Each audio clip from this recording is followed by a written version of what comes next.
ఏదైనా రిలేషన్‌షిప్‌లో boundary set చేసుకోకపోతే వేరే వాళ్ళు మీకోసం ఆ పని చేసి పెడతారు. చాలామంది అనుకుంటారు బౌండరీ సెట్ చేసుకోవడం అంటే గొడవలు పడడమో, గౌరవం ఇవ్వకపోవడమో, లేకపోతే అసలు ఆ రిలేషన్‌షిప్‌ని బ్రేక్ చేయడమో అనుకుంటారు. బౌండరీస్ ఏమి గోడలు కావు బద్దలు కొట్టేయడానికి. అవి మీ రెస్పెక్ట్‌కి మీరిచ్చుకునే ఒక సరిహద్దు లాంటిది. ఫర్ ఎగ్జాంపుల్ మీరు గనక మీ బౌండరీస్ సెట్ చేసుకోకపోతే మీ టైంని గ్రాంటెడ్‌గా తీసుకుంటారు. మీ ఎమోషన్స్‌ని ఇగ్నోర్ చేస్తారు. మీ మౌనాన్ని పర్మిషన్ అనుకుంటారు. నెమ్మదిగా మీ మీరు కాన్ఫిడెన్స్‌ని, మీ ఐడెంటిటీని కూడా కోల్పోతారు.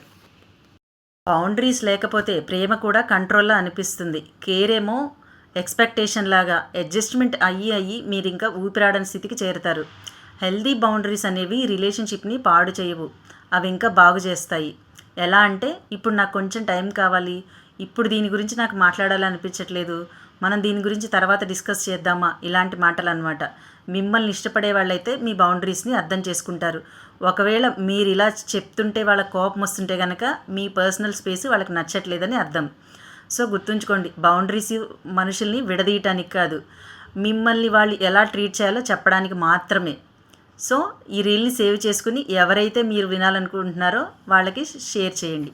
Thank you. Follow for more psychological updates.